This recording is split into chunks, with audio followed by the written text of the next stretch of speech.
Dari kisah nyata penuh darah, air mata, dan strategi dingin seorang wanita tangguh, inilah cerita balas dendam elegan yang mengguncang. Bagaimana Nadia, pengusaha butik mewah, hancur akibat perselingkuhan suami lalu bangkit membangun brand fashion baru yang menguasai pasar, membuat sang mantan jatuh miskin dan tak berdaya, rahasia strategi bisnis licin. Drama rumah tangga penuh pengkhianatan, hingga kemenangan mutlak di pengadilan, sebuah kisah inspiratif sekaligus memuaskan bagi siapapun yang mencari cerita balas dendam elegan, perselingkuhan terungkap, dan kebangkitan pengusaha wanita sukses yang akan membuat Anda sulit berhenti membaca. Ask ChatGPT. Malam itu, di sebuah kamar kecil di sudut Jakarta yang temaram, lampu meja bekerja lebih keras daripada pemiliknya. Bola lampunya yang kuning pucat menyorot tumpukan kain sutra, renda, dan benang-benang warna-warni yang berserakan di lantai. Di tengah kekacauan kreatif itu duduk seorang wanita, tubuhnya sedikit membungkuk, jarum di tangan kanan menari cepat di atas potongan kain. Matanya berkilat, bukan hanya karena lelah, tetapi karena semangat yang tak pernah padam. Namanya Nadia Arlena. Usianya baru 30, tetapi garis-garis tipis di sekitar matanya bercerita tentang perjalanan panjang yang sudah ia tempuh. Sejak remaja, Nadia memiliki kebiasaan unik. Setiap kali melihat gaun indah di majalah mode, ia akan mencoba menggambar ulang, menyesuaikan desainnya sesuai imajinasi. Banyak yang mengatakan itu sekadar hobi, sesuatu yang tak akan membawanya kemana-mana. Tapi Nadia tahu, dari lubuk hatinya, bahwa hobinya itu adalah akar dari sesuatu yang jauh lebih besar. Ia tumbuh di keluarga sederhana. Ayahnya seorang sopir angkutan kota, ibunya penjahit rumahan yang terkenal di kompleks karena hasil jahitannya rapi dan awet. Dari ibunya lah Nadia belajar dasar-dasar menjahit. Namun berbeda dengan sang ibu yang hanya mengikuti pola yang sudah ada, Nadia senang bereksperimen. Ia akan memotong kain dengan bentuk tak lazim, menggabungkan warna yang orang lain anggap bertabrakan, lalu menjadikannya sesuatu yang baru. Setelah lulus kuliah jurusan desain komunikasi visual, Nadia sempat bekerja di sebuah perusahaan periklanan. Gajinya lumayan, tapi hatinya selalu gelisah. Pekerjaan itu membuatnya merasa seperti roda kecil di mesin besar. Tak ada ruang untuk ide-ide liar yang ia punya. Di tengah kejenuhan itu, benih mimpinya kembali bersemi. Ia mulai memikirkan bagaimana rasanya memiliki butik sendiri, menjual karya-karyanya, dan membuat wanita-wanita lain merasa percaya diri saat mengenakan rancangannya.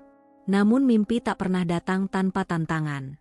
Tabungan Nadia hanya cukup untuk hidup beberapa bulan jika ia berhenti bekerja. Ia tidak punya investor, tidak ada jaringan luas di dunia mode, dan tentu saja, tidak ada jaminan bisnisnya akan berhasil. Tapi Nadia percaya, keberanian adalah modal yang sama berharganya dengan uang. Maka pada suatu sore yang dingin di bulan Juli, ia menyerahkan surat pengunduran diri. Hari-hari pertama setelah itu terasa seperti berjalan di atas tali. Nadia menyewa sebuah ruangan kecil yang dulunya adalah garasi rumah temannya. Dindingnya cat putih, lantainya keramik kusam, tapi di matanya, ruangan itu adalah kanvas kosong yang siap diisi. Dengan uang yang tersisa, ia membeli mesin jahit baru, setumpuk kain berkualitas, dan beberapa peralatan dasar. Tidak ada pelang besar, tidak ada etalase mewah. Butiknya lahir dengan aroma kain baru dan suara mesin jahit yang berdetak seperti detak jantungnya sendiri. Rutinitasnya berubah drastis. Nadia sering begadang, bukan untuk pesta atau hiburan, tapi untuk mengejar deadline pesanan. Kadang ia tertidur di kursi kerja, jarum pentul masih menancap di kusen kain. Pagi-pagi ia sudah kembali ke pasar kain, mencari bahan terbaik yang bisa ia dapat dengan harga terjangkau. Ia belajar bernegosiasi dengan para pedagang, memeriksa setiap lembar kain dengan teliti, memastikan tekstur dan warnanya sesuai standar yang ia inginkan. Pemasaran pun ia lakukan sendiri.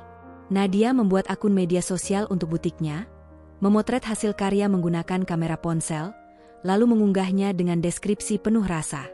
Setiap kali ada 1 atau 2 komentar positif, hatinya melonjak. Tapi tak jarang ia juga mendapat komentar sinis. Desainnya aneh, atau siapa yang mau beli mahal-mahal kalau bukan brand terkenal. Komentar itu menusuk, tapi justru menjadi bahan bakar baginya untuk membuktikan bahwa kualitas akan berbicara lebih keras daripada prasangka. Minggu berganti bulan, dan perlahan-lahan nama Nadia mulai terdengar di lingkaran kecil pelanggan yang puas. Salah satunya adalah seorang pengusaha butik aksesori yang memesan gaun untuk pesta gala. Saat wanita itu memamerkan gaunnya di acara tersebut, banyak tamu bertanya siapa perancangnya. Satu percakapan kecil di sudut ruangan menjadi titik balik. Tidak lama kemudian, Nadia menerima undangan untuk mengikuti sebuah bazar mode di Hotel Bintang 5. Baginya, itu kesempatan emas. Ia bekerja tanpa henti selama 2 minggu, menyiapkan koleksi mini berisi 6 gaun mewah. Ia memadukan sutra impor dengan sentuhan batik tulis, membentuk siluet anggun namun tetap modern. Malam sebelum acara, ia hampir tak tidur, hanya duduk memandangi gaun-gaun itu sambil membayangkan reaksi para pengunjung. Hari bazar tiba. Ruangan itu dipenuhi aroma parfum mahal dan kilau perhiasan para sosialita. Booth Nadia terletak di sudut, awalnya sepi. Namun ketika seorang wanita parubaya dengan gaun merah menyala mampir dan mencoba salah satu rancangannya, suasana mulai berubah. Orang-orang mulai berdatangan, menyentuh kain, mengagumi detail sulaman tangan, dan bertanya-tanya tentang sang desainer. Sore itu, untuk pertama kalinya, Nadia menjual 3 gaun sekaligus. Semuanya kepada pelanggan yang mengaku jarang menemukan desain seperti miliknya. Salah satunya bahkan memesan 5 gaun untuk musim pesta berikutnya. Bukan hanya penjualan yang membuat Nadia tersenyum, tetapi kenyataan bahwa orang-orang mulai melihat dan mengakui karyanya. Malam itu, ketika bazar usai, Nadia pulang dengan tubuh lelah tapi hati berbunga-bunga. Ia memandangi tangannya yang penuh bekas jarum dan pikirannya melayang ke masa lalu, ke malam-malam panjang di kamar kecil itu, ketatapan skeptis orang-orang, dan kerasa takut yang pernah menghantuinya. Semua itu terasa sepadan. Ia tahu perjalanan ini masih panjang. Akan ada tantangan lebih besar di depan, persaingan lebih ketat, dan mungkin kegagalan-kegagalan baru. Tapi untuk saat ini, ia mengizinkan dirinya menikmati kemenangan kecil ini. Karena setiap mimpi besar selalu dimulai dari langkah-langkah kecil yang berani. Di suatu tempat dalam dirinya, Nadia tersenyum, sadar bahwa malam ini adalah babak pertama dari kisah panjang yang akan ia tulis. Dengan benang, kain, dan mimpi yang tak pernah putus. Cahaya sore menembus tirai butik, memantulkan kilau halus pada gaun-gaun di etalase. Musik lembut mengalun, mengiringi langkah-langkah pelanggan yang keluar masuk membawa tas belanja dengan wajah puas. Setahun sejak bazar hotel itu, butik milik Nadia telah tumbuh menjadi tempat yang diperhitungkan di kalangan sosialita Jakarta. Ia kini memiliki 2 karyawan tetap, seorang asisten desain, dan seorang penjahit tambahan. Kehidupannya tampak berkilau dari luar. Undangan pesta, liputan majalah mode, dan akun media sosial yang terus bertambah pengikut. Namun di balik segala kilau itu, Nadia tetaplah Nadia yang sama. Bekerja hingga larut, memeriksa setiap jahitan, memastikan setiap pelanggan merasa istimewa. Suatu siang yang sibuk, ketika Nadia tengah sibuk mengatur kain baru di meja display, pintu butik terbuka. Seorang pria masuk, mengenakan kemeja sederhana dan celana bahan yang sudah sedikit memudar warnanya. Penampilannya kontras dengan para pelanggan lain yang biasanya datang berbalut parfum mahal. Pria itu berdiri canggung, memegang sebuah map lusuh. "Permisi, Mbak. Saya mau mengantarkan pesanan kancing dan resleting," ucapnya, suaranya tenang dan sopan. Nadia menoleh. Tatapannya bertemu dengan sepasang mata yang jernih, tanpa pretensi. "Ah, iya. Taruh saja di sini, Mas," katanya sambil menunjuk meja samping. Pria itu mengangguk, meletakkan barang-barang, lalu tersenyum sebelum berpamitan. Pertemuan itu seharusnya berlalu begitu saja, tapi entah mengapa wajahnya membekas di ingatan Nadia. Seminggu kemudian, pria itu kembali mengantar pesanan. Kali ini mereka berbincang lebih lama. Namanya Raka, aslinya berasal dari sebuah desa kecil di Jawa Tengah, baru setahun merantau ke Jakarta. Ia bekerja di sebuah gudang perlengkapan jahit, mengurus pengiriman ke berbagai butik dan penjahit rumahan. Tidak ada barang mewah yang ia bawa, tidak ada cerita tentang investasi atau koneksi penting. Justru kesederhanaannya yang menarik perhatian Nadia. Raka selalu mendengarkan dengan sungguh-sungguh ketika ia bercerita, menanggapi dengan tawa hangat atau pertanyaan tulus. Dalam dunia mode yang seringkali penuh basa-basi, kehadiran seseorang yang tidak berpura-pura adalah kejutan menyegarkan. Lama-kelamaan, pertemuan singkat di butik berubah menjadi obrolan sore di warung kopi dekat pasar kain. Raka bercerita tentang masa kecilnya, tentang ibunya yang membuatkan serabi setiap pagi, dan tentang mimpinya memiliki usaha sendiri. Nadia membalas dengan cerita perjuangannya membangun butik dari nol. Mereka berbeda latar belakang, tapi nilai-nilai mereka selaras, kerja keras, kejujuran, dan keinginan membangun masa depan. Hubungan itu berkembang perlahan, tanpa drama berlebihan. Tidak ada makan malam mewah atau hadiah mahal, hanya perhatian kecil yang membuat hati hangat. Raka mengantar Nadia pulang ketika lembur, membawakan teh hangat saat ia sakit, atau sekadar menemani memilih kain di pasar. Nadia menyadari bahwa inilah bentuk cinta yang ia butuhkan, yang sederhana, tapi nyata. 6 bulan setelah pertemuan pertama, Raka melamar Nadia. Lamaran itu pun jauh dari kesan glamor. Hanya di taman kota, di bawah pohon flamboyan yang sedang berbunga. Aku mungkin tidak punya banyak, Nat, tapi aku punya hati yang ingin selalu menjagamu, katanya dengan nada tulus. Nadia tersenyum, matanya basah. Ia tidak membutuhkan cincin berlian. Cukup keyakinan bahwa pria di depannya akan setia menapaki setiap langkah, entah naik atau turun. Pernikahan mereka diadakan sederhana di rumah orang tua Nadia. Hanya keluarga dan teman dekat yang hadir. Meja makan dipenuhi hidangan rumahan, opor ayam, sate lilit, dan kue-kue kecil buatan ibu Nadia. Tidak ada gaun pengantin mewah, meski Nadia menjahit sendiri gaun putih sederhana yang ia kenakan hari itu. Ia ingin bisa bergerak leluasa, menyalami tamu, dan tertawa tanpa rasa khawatir. Meski sederhana, pesta itu penuh tawa, doa, dan pelukan hangat. Di tengah pesta, Nadia memandangi Raka yang sibuk membantu menyajikan makanan, sesekali bercanda dengan para tamu. Dalam hatinya, ia tahu telah memilih dengan benar. Setelah menikah, mereka tinggal di apartemen kecil tak jauh dari butik. Kehidupan baru ini membuat Nadia semakin bersemangat. Ia mulai mengajarkan Raka dasar-dasar bisnis butik, mulai dari mengenali jenis kain, mencatat pesanan, hingga berinteraksi dengan pelanggan. Raka belajar cepat. Ia terbiasa bekerja keras sejak kecil, jadi tidak keberatan memanggul gulungan kain atau membantu mengantar pesanan ke pelanggan penting. Bagi Nadia, mengajarkan bisnis bukan hanya soal berbagi ilmu, tapi juga membangun mimpi bersama. Ia membayangkan suatu hari butik ini bisa punya cabang di beberapa kota, dan mereka berdua memimpinnya sebagai pasangan. Raka, dengan sikap tenang dan telitinya, melengkapi Nadia yang kreatif dan penuh ide. Masa-masa itu terasa seperti puncak kebahagiaan. Butik berkembang, pesanan terus berdatangan, dan hubungan mereka semakin erat. Namun di balik itu semua, Nadia tahu bahwa kehidupan, seperti menjahit, selalu terdiri dari benang lurus dan benang kusut. Yang terpenting adalah bagaimana mereka berdua menghadapinya, bersama-sama. 3 tahun berlalu sejak hari pernikahan sederhana itu. Butik Nadia, yang dulu bersinar seperti bintang baru di langit mode Jakarta, kini mulai kehilangan cahayanya. Dunia fashion, seperti ombak, tak pernah diam. Tren bergeser cepat, dan gaun-gaun klasik elegan yang dulu menjadi kebanggaan butik Nadia mulai terlihat aman di mata pelanggan yang kini mengincar sesuatu yang lebih berani, lebih eksperimental. Pukulan pertama datang perlahan, seperti hujan yang awalnya hanya gerimis. Media sosial, yang dulu menjadi ladang subur untuk promosi, kini dipenuhi merek-merek baru yang lahir hampir setiap minggu. Banyak dari mereka berani menjual desain segar dengan harga jauh lebih murah.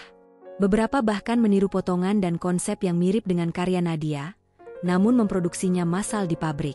Pelanggan yang dulunya setia mulai berpaling, tergoda oleh harga dan sensasi, tren terbaru, yang dikemas begitu manis. Pukulan kedua muncul lebih tiba-tiba. Sebuah butik besar milik perancang terkenal membuka cabang tak jauh dari lokasi butik Nadia. Pembukaan cabang itu bak pesta besar. Lampu gemerlap, selebritas, influencer, semua hadir. Liputan media membanjir, dan selama berhari-hari, antrean pelanggan terlihat mengular di depan butik itu. Nadia hanya bisa menyaksikan dari kejauhan, berusaha menenangkan diri bahwa rezeki setiap orang sudah diatur. Namun, fakta tak bisa diabaikan, penjualan butiknya merosot hampir setengahnya dalam 2 bulan. Dan lalu datang pukulan ketiga, yang tak hanya melukai bisnis, tapi juga hati. Raka, suami yang dulu begitu hangat dan sigap membantu, mulai menunjukkan jarak. Awalnya ia hanya tampak lelah sepulang bekerja, menjawab singkat, dan lebih sering mengurung diri di depan ponsel. Lalu perlahan, ia mulai jarang datang ke butik. Alasannya selalu sama, lagi sibuk di luar, atau capek banget hari ini. Nadia mencoba memahami. Mungkin Raka memang kelelahan atau sedang punya masalah sendiri. Namun yang membuat hatinya perih adalah sikap dingin yang mulai terasa asing. Dulu, setiap kali butik mendapat pesanan besar, Raka akan merayakannya dengan membelikan nasi goreng kesukaan Nadia. Kini, bahkan kabar baik pun hanya dibalas anggukan singkat. Meski begitu, Nadia belum menyerah. Ia menolak membiarkan badai ini menenggelamkan segalanya. Ia mulai mencari cara untuk menyesuaikan desain dengan tren yang berubah. Ia membaca majalah mode terbaru, menghadiri pameran kain, bahkan mencoba berkolaborasi dengan perancang muda. Setiap pagi ia tetap membuka butik lebih awal, menyapu lantai, merapikan display, berharap pelanggan lama kembali atau pelanggan baru tertarik. Namun bekerja sendirian terasa berat. Ia rindu masa-masa awal saat Raka selalu ada, mengantar kain, mengurus pesanan, atau sekadar menemaninya begadang di meja kerja. Beberapa kali ia mencoba mengajak Raka bicara. "Mas, aku kepikiran, gimana kalau kita buat koleksi kapsul yang lebih fresh?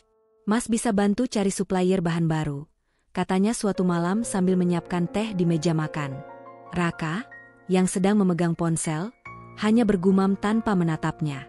"Lihat nanti aja, Nat, aku lagi banyak pikiran." Jawaban itu terasa seperti pintu yang tertutup pelan, tapi rapat. Nadia menatap punggung Raka yang beranjak ke kamar, lalu menatap cangkir teh yang masih mengepulkan asap di hadapannya. Ia meneguknya perlahan, berusaha menelan bersama rasa kecewa yang mengendap. Hari-hari berikutnya menjadi ujian kesabaran. Butik kadang sepi berjam-jam. Ada hari di mana ia hanya mendapat satu pesanan kecil, atau bahkan tidak ada sama sekali. Tagihan sewa dan gaji karyawan menumpuk, memaksa Nadia menggunakan tabungan darurat. Dalam kesendirian itu, ia sering bertanya-tanya, apakah ia terlalu keras kepala mempertahankan butik? Atau apakah ia hanya sedang diuji sebelum langkah besar berikutnya? Meski terpuruk, Nadia memilih untuk tetap percaya. Ia tahu badai tidak selamanya, dan ia yakin suatu saat suaminya akan kembali seperti dulu. Setiap kali mengunci pintu butik di malam hari, ia berdoa, bukan hanya untuk bisnisnya, tapi juga untuk hati Raka yang terasa semakin jauh. Di lubuk hati, Nadia masih memegang satu keyakinan. Ia memulai butik ini dengan cinta dan keberanian, dan ia ingin menjaganya dengan keduanya. Bukan hanya demi dirinya, tapi demi masa depan yang dulu mereka rencanakan bersama. Perubahan itu datang tidak dengan dentuman besar, melainkan seperti retakan halus di dinding rumah, nyaris tak terdengar, tapi perlahan melebar dan merusak fondasi. Raka, suami yang dulu tak pernah lupa mengirim pesan singkat sekadar menanyakan, "Udah makan?" kini sering pulang larut malam. Alasannya selalu terdengar resmi dan tak terbantahkan. Rapat mendadak, urusan klien, atau temu supplier yang entah siapa dan di mana. Awalnya Nadia berusaha percaya. Ia tahu bisnis kecil seperti yang Raka jalani memang kadang menuntut jam kerja tak menentu.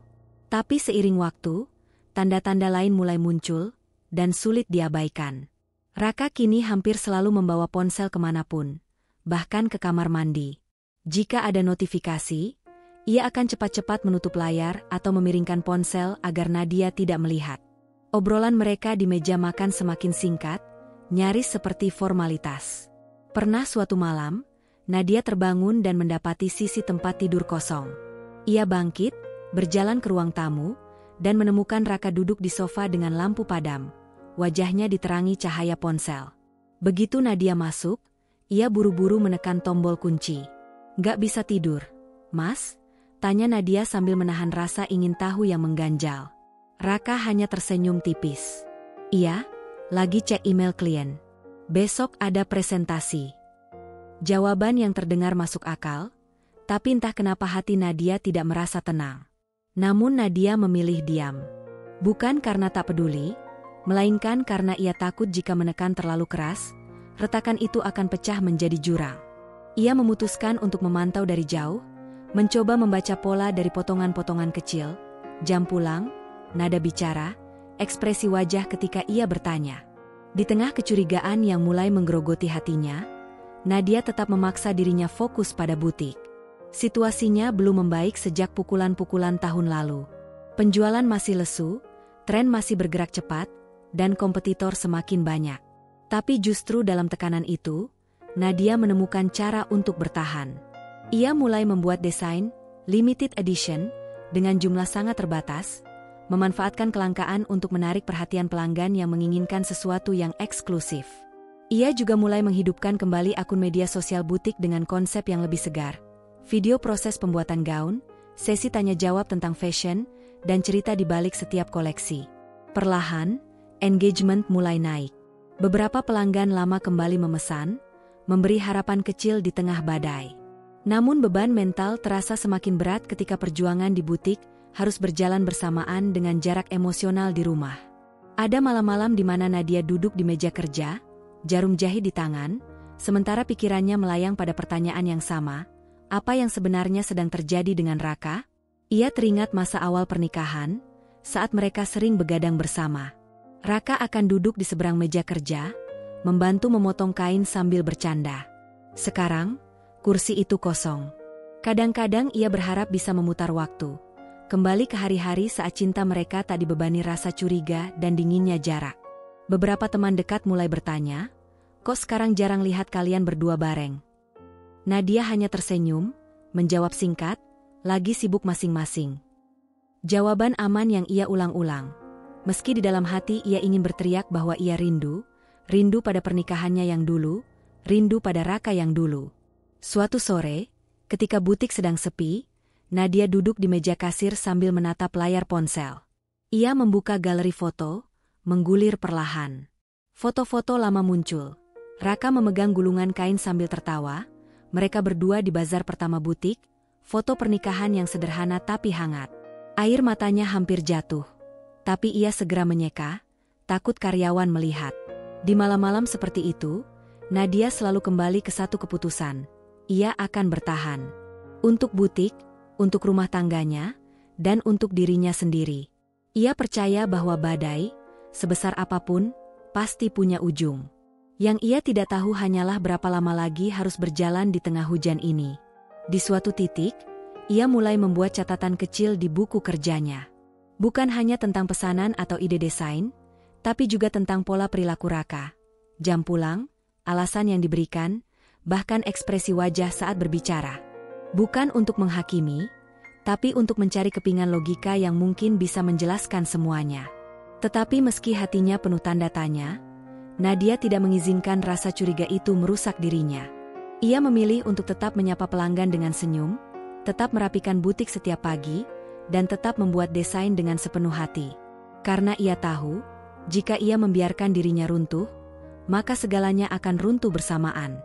Dan di malam-malam sunyi, ketika Raka pulang terlalu larut untuk makan malam bersama, Nadia akan duduk sendirian di ruang tamu. Ia menatap pintu, menunggu suara kunci berputar. Tidak tahu apakah yang akan masuk adalah suaminya yang dulu penuh tawa, atau lelaki asing yang kini sering ia temui di rumah yang sama. Hari itu, langit Jakarta berwarna kelabu. Awan-awan tebal menggantung rendah, seakan menahan hujan yang siap turun kapan saja. Nadia sedang berada di butik, memeriksa hasil jahitan terakhir untuk sebuah gaun pengantin pesanan pelanggan lama, ketika ponselnya bergetar. Nama yang muncul di layar membuatnya tersenyum. Maya, sahabatnya sejak SMA. Namun suara di seberang tidak membawa kehangatan seperti biasanya. Nada Maya terdengar ragu, bahkan sedikit bergetar. "Nat, kamu lagi di mana sekarang?" "Di butik." "Kenapa?" jawab Nadia sambil terus memeriksa lipatan kain. Aku nggak tahu harus ngomong gimana, tapi barusan aku lihat Raka. Dia di kafe Magnolia, itu, yang di lantai atas mal besar dekat Sudirman." Tapi, Maya terhenti sejenak, menghela napas. "Dia nggak sendirian, Nat, dia sama perempuan." Bukan cuma duduk ngobrol, mereka kelihatan dekat, sangat dekat. Jari-jari Nadia terhenti di kain. Untuk sesaat, suara mesin jahit karyawan di belakang terdengar seperti gema jauh yang tak nyata. "Dekat gimana maksudnya?" tanyanya pelan, meski bagian dalam dirinya sudah berteriak. Mereka pegangan tangan. Sesekali si perempuan itu nyender di bahunya. Dan Raka, dia nggak terlihat seperti orang yang cuma ngobrol bisnis. Setelah menutup telepon, Nadia duduk lama di kursi kasir, menatap kosong ke arah jendela. Hujan mulai turun di luar, titik-titiknya memburamkan pandangan. Kepalanya dipenuhi bayangan yang tak ingin ia lihat, tapi tak bisa ia hentikan. Malam itu, setelah butik tutup, Nadia duduk di meja makan menunggu Raka pulang. Ia berusaha tenang, namun hatinya berdegup tak beraturan. Saat Raka masuk, membawa aroma hujan dan parfum asing yang samar, Nadia hampir bertanya di tempat. Namun kata-kata itu tersangkut di tenggorokan.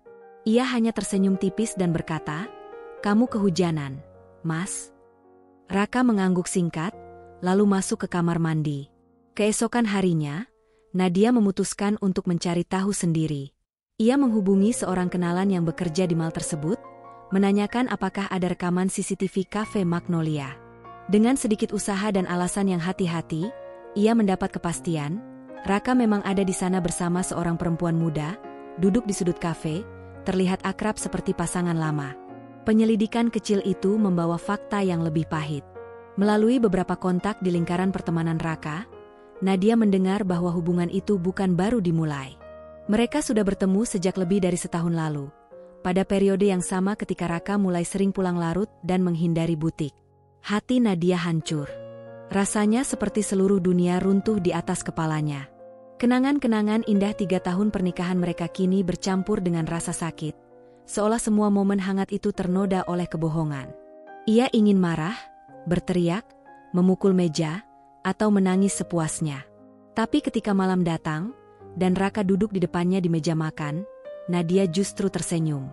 Senyum itu bukan karena ia sudah memaafkan, melainkan karena ia tahu, jika ia membiarkan rasa sakit itu terlihat, ia akan kehilangan kendali.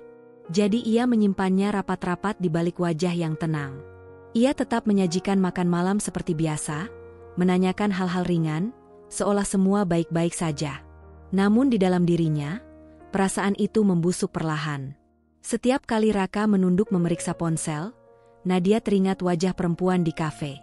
Setiap kali Raka berkata akan pulang terlambat, Nadia mendengar gema dari kebohongan yang kini ia ketahui. Butik menjadi pelariannya.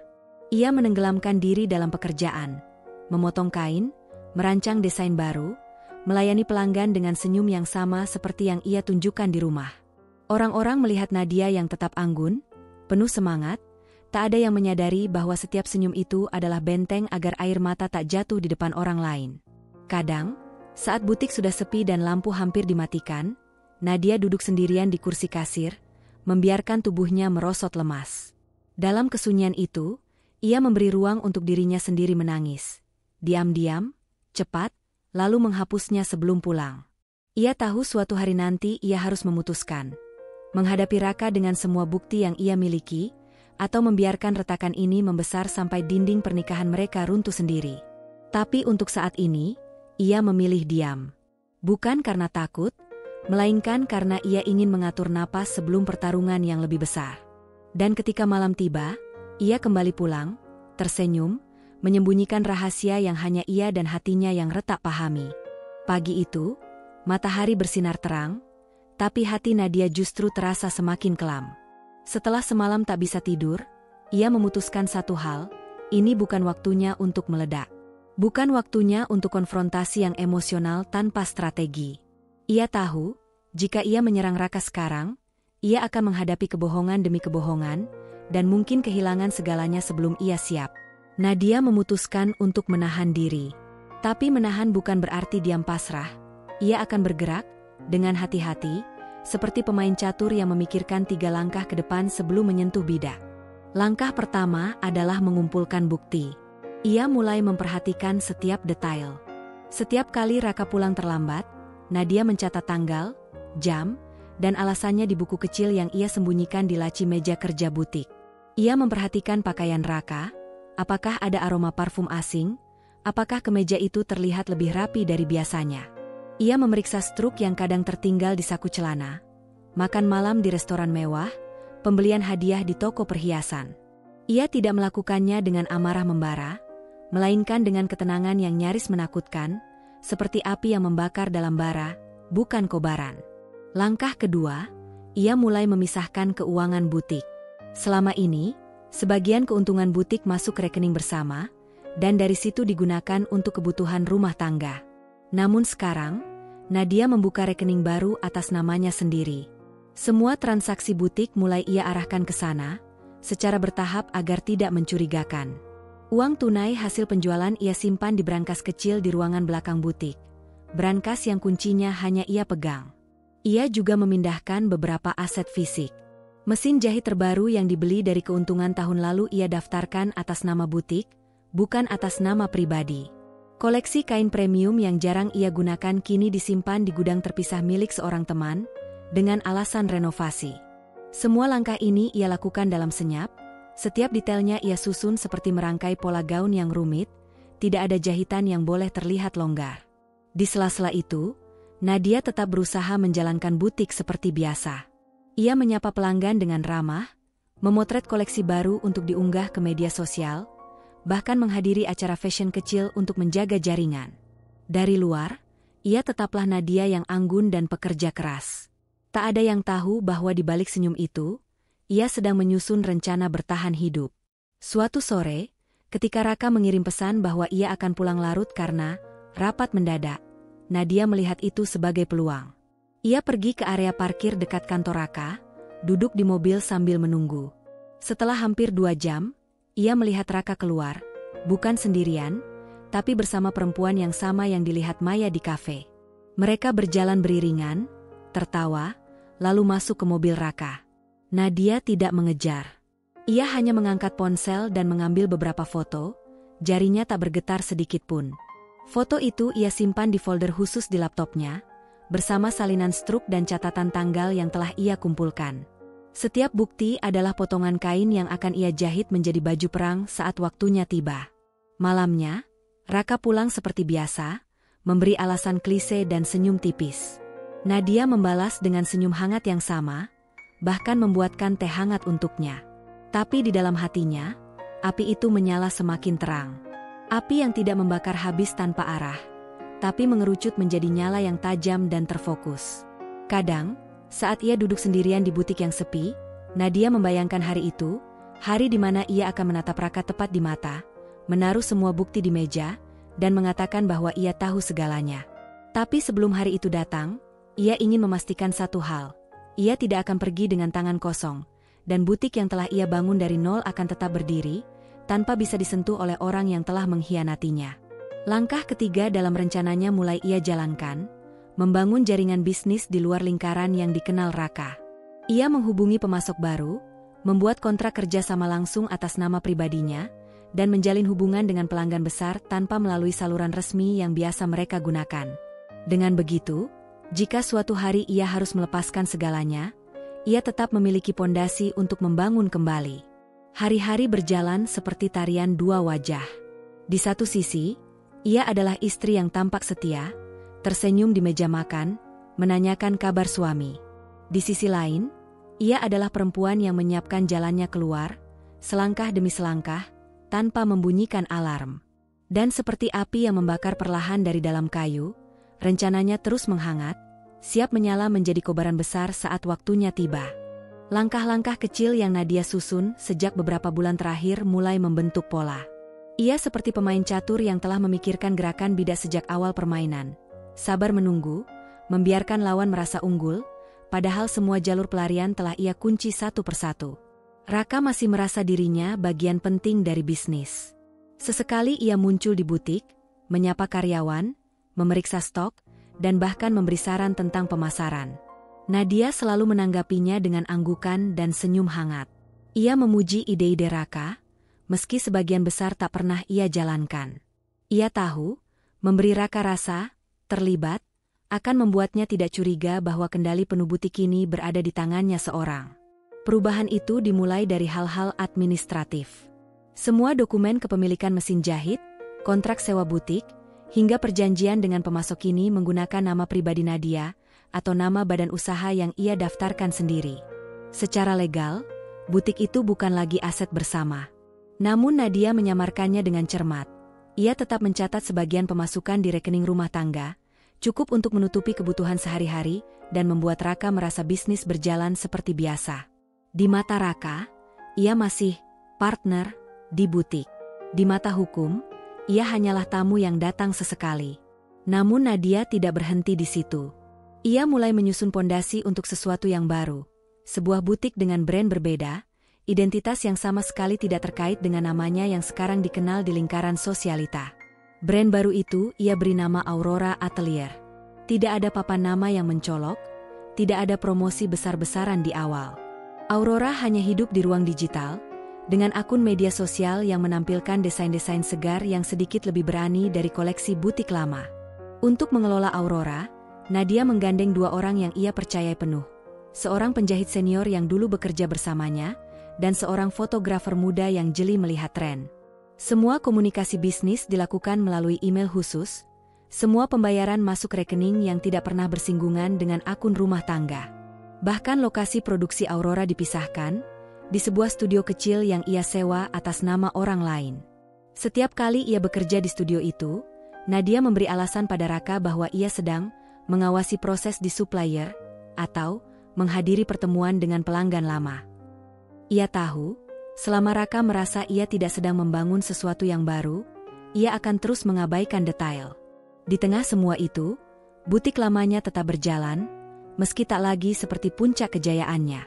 Nadia memanfaatkannya sebagai wajah publik yang stabil, sementara Aurora menjadi senjata rahasia yang ia asah dalam diam. Ia seperti memiliki 2 dunia, yang satu dikenal semua orang, yang lain hanya ia dan segelintir orang percaya yang tahu keberadaannya.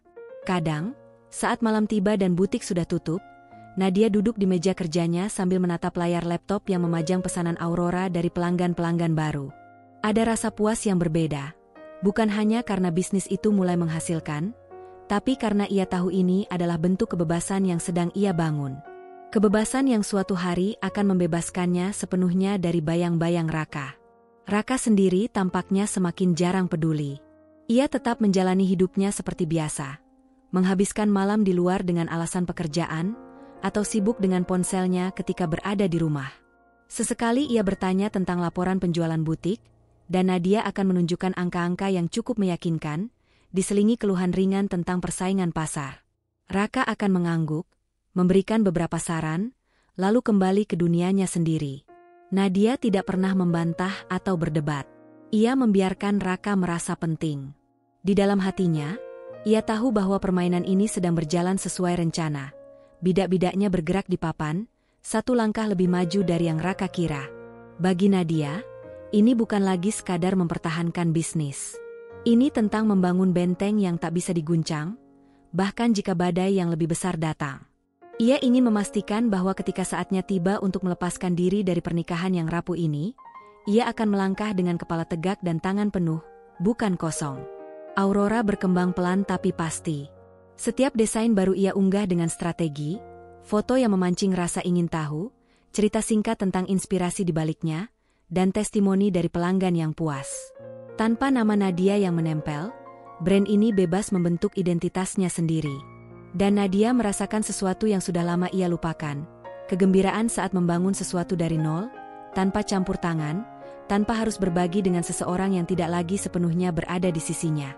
Di balik senyum lembut yang ia tunjukkan setiap hari, api itu semakin menyala.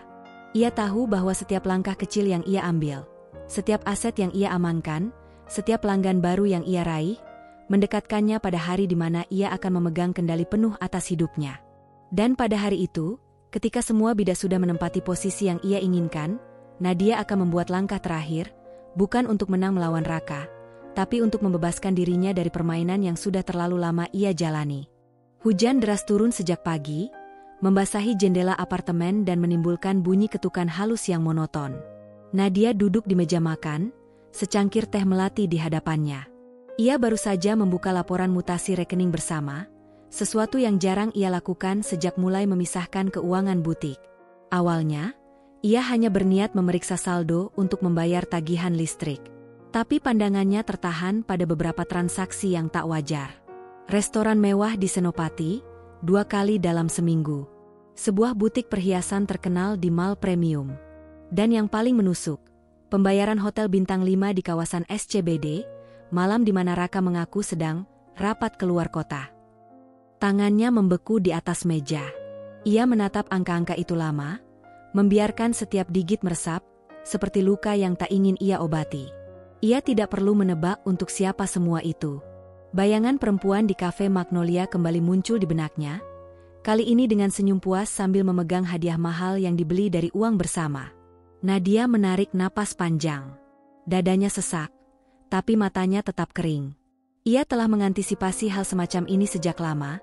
Ia tahu Raka bukan hanya mengkhianati hatinya, tapi kini juga mencoba merogoh hasil kerja keras yang seharusnya menjadi masa depan mereka. Ketika Raka pulang malam itu, basah kuyup karena hujan, Nadia tetap menyambutnya dengan nada biasa. "Kamu kehujanan lagi, Mas?" ujarnya sambil mengambil handuk. "Iya, tadi pulangnya buru-buru," jawab Raka singkat, matanya menghindar. Tidak ada konfrontasi, tidak ada pertanyaan, tidak ada amarah yang meledak di ruang tamu. Yang ada hanyalah keheningan yang nyaris terasa seperti perang dingin. Tapi bagi Nadia, keheningan itu adalah bagian dari rencana. Ia tahu waktunya belum tepat. Sejak hari itu, ia semakin berhati-hati. Semua pemasukan butik diarahkan langsung ke rekening pribadinya. Bahkan gaji karyawan dan biaya operasional, ia atur melalui rekening terpisah, agar tidak ada celah yang bisa diakses Raka. Ia juga mempercepat perkembangan Aurora Atelier, brand rahasia yang kini mulai menarik pelanggan setia, terutama dari kalangan muda yang haus desain segar. Namun, menjaga wajah tenang di rumah bukanlah perkara mudah. Ada malam-malam ketika Raka mengirim pesan bahwa ia akan pulang larut karena meeting, dan Nadia tahu, dari nada suaranya, bahwa itu kebohongan. Ada saat-saat ketika ia mencium aroma parfum asing di jaket Raka, dan hatinya berteriak ingin membongkar semua. Tapi ia menahan. Karena ia tahu, kemarahan yang dilampiaskan terlalu cepat hanya akan memberi Raka waktu untuk berkelit. Nadia ingin menunggu hingga semua bukti terkumpul, semua aset aman, dan Aurora berdiri cukup kokoh untuk menopang hidupnya setelah badai ini selesai. Dalam diamnya, Nadia menjadi pengamat yang dingin. Ia memeriksa struk yang tertinggal di saku celana Raka. Ia mencatat jadwal-jadwal aneh yang sering tumpang tindih dengan transaksi mencurigakan. Ia menyimpan salinan semua itu di folder rahasia di laptopnya, bersama foto-foto yang pernah ia ambil. Di butik, karyawan hanya melihat sosok bos yang tetap ramah dan teliti. Tidak ada yang tahu bahwa di balik senyum itu, Nadia sedang berada di puncak pengkhianatan yang nyaris tak tertahankan. Bahkan Maya, sahabat terdekatnya, hanya mengetahui sebagian kecil cerita, cukup untuk mengkhawatirkan Nadia, tapi belum cukup untuk memahami seluruh rencana yang sedang ia jalankan. Suatu sore, ketika butik hampir tutup, Maya datang membawa 2 gelas kopi. "Nat, kamu nggak capek pura-pura? Kalau aku jadi kamu, udah meledak dari dulu," katanya pelan. Nadia tersenyum, menerima kopi itu. "Capek. Tapi setiap permainan punya waktunya sendiri, Mei. Kalau aku bergerak sekarang, aku yang kalah." Maya hanya mengangguk, meski jelas rasa khawatirnya tidak berkurang. Hari-hari berikutnya berjalan seperti tarian halus antara kepura-puraan dan strategi. Raka terus merasa ia masih memegang kendali, sesekali memberi saran untuk butik yang nyaris tidak lagi menjadi miliknya. Nadia terus mengangguk, mendengarkan, bahkan pura-pura mencatat. Di dalam pikirannya, ia sudah 3 langkah lebih maju. Namun di lubuk hatinya, rasa perih itu tetap ada. Perih karena tahu orang yang dulu ia percayai sepenuhnya kini bukan hanya mengkhianati cintanya, tapi juga mencoba menggerogoti hasil kerja kerasnya. Perih itu, alih-alih melemahkan, justru menguatkan tekadnya. Nadia tahu, badai ini akan mencapai puncaknya. Dan saat itu terjadi, ia tidak akan lagi bersembunyi di balik senyum. Tapi untuk sekarang, ia tetap memainkan perannya dengan sempurna. Karena di dunia ini, kemenangan seringkali dimenangkan oleh mereka yang tahu kapan harus bergerak dan kapan harus menunggu. Pagi itu, langit Jakarta tampak kelabu, seolah turut menyimpan rahasia besar yang akan diungkap. Nadia duduk di ruang kerjanya, dikelilingi tumpukan map berwarna biru yang rapi berisi semua bukti yang ia kumpulkan selama berbulan-bulan. Foto-foto Raka bersama wanita itu, salinan transaksi rekening, struk pembelian barang mewah, hingga catatan pengeluaran yang tak pernah berhubungan dengan kebutuhan rumah tangga. Di atas meja, secangkir kopi hitam yang sudah dingin nyaris tak tersentuh. Pikirannya terlalu fokus pada apa yang akan ia lakukan hari ini. Ini bukan lagi permainan. Ini adalah langkah terakhir, gerakan yang akan mengakhiri seluruh pertandingan. Pukul 9 tepat, ia melangkah keluar rumah dengan setelan blazer hitam yang memberi kesan tegas. Rambutnya disanggul rapi, wajahnya tanpa ekspresi. Tak ada senyum, tak ada ragu. Ia membawa satu tas kerja, berisi dokumen yang akan menjadi palu godam untuk menghancurkan semua topeng yang selama ini Raka kenakan. Pengacaranya, seorang wanita parubaya bernama Dina, sudah menunggunya di lobi gedung pengadilan. Semua sudah siap. Bukti-bukti ini sangat kuat. Perceraian bisa kita ajukan hari ini juga, kata Dina sambil menatap Nadia penuh keyakinan. Nadia hanya mengangguk. Kita mulai. Sidang perdana berjalan lebih cepat dari yang ia bayangkan. Di hadapan majelis hakim, Nadia duduk dengan punggung tegak, suaranya mantap saat menjawab setiap pertanyaan. Raka, yang hadir dengan setelan jas abu-abu, tampak gugup. Matanya terus mencari penjelasan di wajah Nadia, namun yang ia temukan hanyalah tatapan dingin yang tak lagi menyisakan ruang untuk kompromi. Ketika bukti-bukti dipresentasikan, ruangan itu seakan menjadi panggung kebenaran yang tak bisa dihindari. Foto-foto Raka dengan wanita itu di restoran, di hotel, bahkan di butik perhiasan, semuanya ditampilkan. Laporan mutasi rekening yang menunjukkan pengeluaran mencurigakan pun dibacakan dengan detail. Raka mencoba membela diri. Itu hanya rekan bisnis. Semua ini salah paham, katanya dengan suara bergetar. Tapi hakim tak terpengaruh. Semua data yang dipegang Nadia menunjukkan bahwa Raka tidak hanya berselingkuh, tetapi juga menggunakan uang bersama untuk kepentingan pribadinya. Puncak sidang datang ketika Dina menyerahkan dokumen legal yang menunjukkan kepemilikan butik sepenuhnya atas nama Nadia, lengkap dengan bukti bahwa Raka tidak pernah memberikan modal atau kontribusi signifikan sejak awal berdirinya. Kontrak sewa, faktur pembelian bahan, hingga izin usaha, semuanya ada di tangan Nadia. Hakim mengetuk palu setelah mempertimbangkan seluruh bukti. Dengan ini, pengadilan memutuskan bahwa seluruh aset usaha butik menjadi milik penuh Ibu Nadia. Gugatan cerai dikabulkan. Seperti itu saja. Satu ketukan palu, dan seluruh permainan yang Nadia bangun selama bertahun-tahun berakhir. Raka menatapnya dengan wajah pucat, seperti baru saja kehilangan segalanya, dan memang begitu kenyataannya. Dalam hitungan menit, ia kehilangan istri, rumah tangga, dan sumber pendapatan yang selama ini menopang gaya hidupnya. Nadia berdiri, mengambil mapnya, dan melangkah keluar dari ruang sidang tanpa menoleh. Dina menyusul di belakangnya, menepuk bahunya ringan. Kamu menang telak. Sekarang saatnya mulai hidup baru. Udara di luar terasa berbeda. Langit yang kelabu sejak pagi kini mulai menipis, cahaya matahari menerobos di sela awan. Nadia berdiri di anak tangga pengadilan, memandang jalan raya yang ramai, lalu menarik napas panjang. Beban yang selama ini menghimpit dadanya perlahan menguap, berganti rasa lega yang nyaris asing baginya. Di tangannya, ia menggenggam kunci masa depannya, seluruh aset butik yang kini benar-benar menjadi miliknya, dan kebebasan dari hubungan yang hanya menyisakan luka. Aurora Atelier pun siap ia munculkan ke dunia dengan identitas sebenarnya. Raka mungkin mengira ia bisa terus memegang kendali. Tapi hari ini, ia menyadari bahwa ia hanyalah pion dalam permainan yang Nadia rancang. Dan Nadia, dengan langkah-langkah sabarnya, telah mencapai checkmate. Ketika ia masuk ke mobil dan meninggalkan gedung pengadilan, Nadia tahu satu hal pasti, bab ini telah selesai. Dan bab berikutnya, ia akan menulisnya tanpa campur tangan siapapun, dengan pena miliknya sendiri, di kertas yang bersih dari pengkhianatan. 3 bulan telah berlalu sejak pintu pengadilan itu tertutup di belakangnya. Sejak hari ia meninggalkan masa lalunya di ruang sidang, hidup Nadia berubah drastis. Bukan lagi sebagai istri yang memikul beban rumah tangga yang retak, melainkan sebagai pemimpin tunggal dari sebuah brand yang mulai mengguncang pasar fashion tanah air, Aurora Atelier.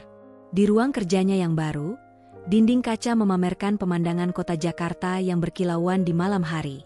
Di meja, undangan peragaan busana dari Milan dan Paris tergeletak berdampingan.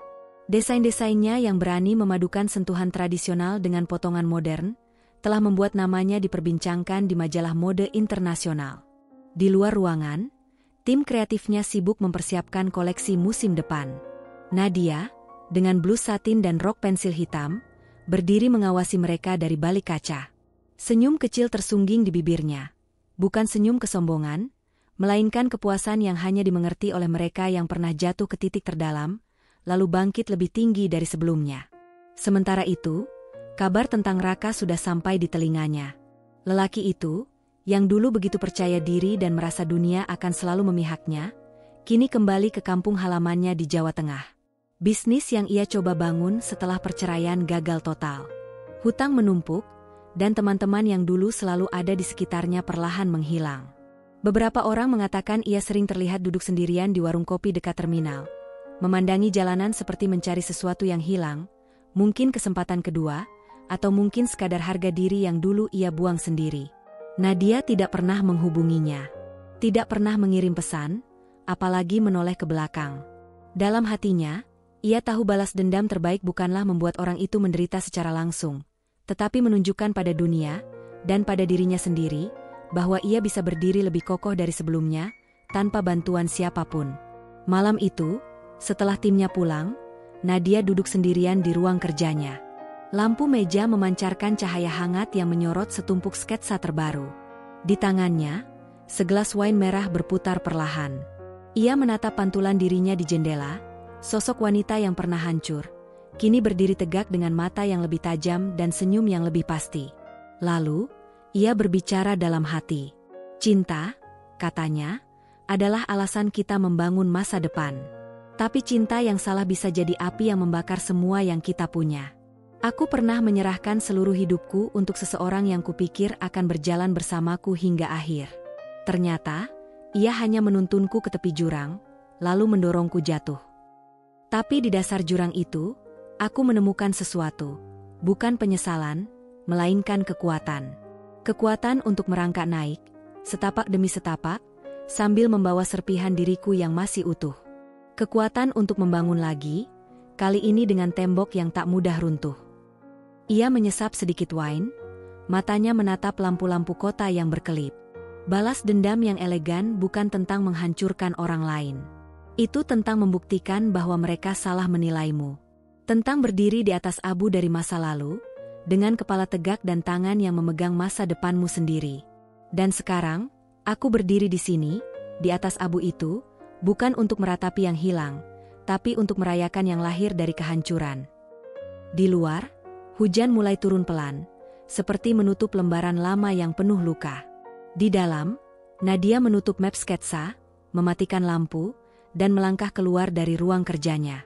Malam ini, ia pulang dengan hati ringan, meninggalkan gedung megah itu dengan keyakinan bahwa hidupnya baru saja memasuki bab yang benar-benar ia tulis sendiri.